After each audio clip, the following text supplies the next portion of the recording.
Hi, this week we're interested in talking to you about correctly pricing your home and impressing upon you how important it is.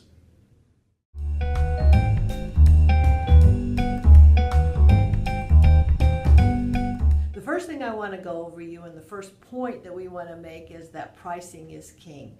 That's the most important thing, and it determines how soon your property will sell, the first impression that other buyers and other agents get of your property, and of course it's always the first thing that people look at. Now just don't be fooled in thinking that you can price it a little higher and people won't know. People do know. Buyers and savvy agents come in and they look at all the comparables. They know what your home should be priced at. And you can get all that information from your realtor, so you need to price it right out of the gate, right from the very first day. It has to be priced right. If you go too long, the impression is that then there's something wrong with the house, there's a reason it won't sell, and of course the reason is it's not priced right, but people just don't respond to it. So don't let it go too long, price it from the beginning. And number two is you really want to be sure you're using accurate comparable sales.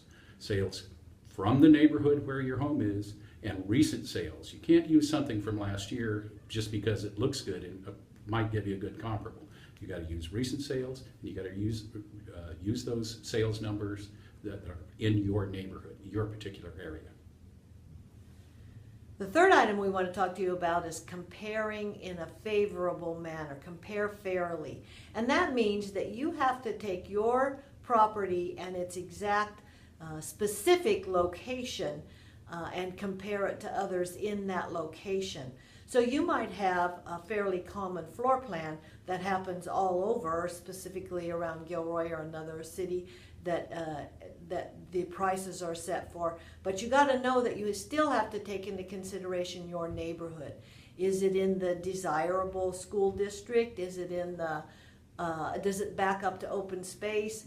Does it back up to a business? Is it the busy street that you're on, or a less busy street, or a cul-de-sac? Those kinds of things make a difference, and it all is reflected in the price you set. Okay, and the number four is consider special improvements.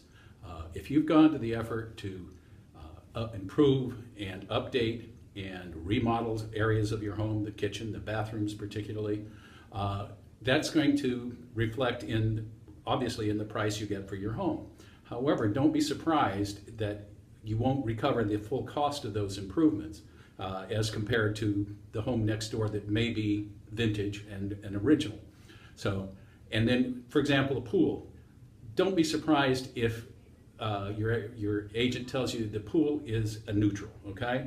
If somebody wants a pool in a home, it makes it more desirable when they're looking. If somebody doesn't want a pool, they're probably not going to buy your home. So the actual value of a pool usually comes out as zero. And our final point is supply and demand. And by that we mean in today's market, right this very minute, it is a seller's market where there are not enough listings and there's a lot of buyers out there looking to buy properties, take advantage of the low interest rates and the financing that is available now. So that puts the seller in a good position, but you're never going to be in a position to overprice and get that. Again, savvy buyers are coming in. They know what the comps are. Their agents know what the comps are, and their lender will not allow them to overpay for that property no matter how much they love it. So you still have to price it fairly and within the market data in order to get it sold. It just is what it is, and that needs to be done from day one.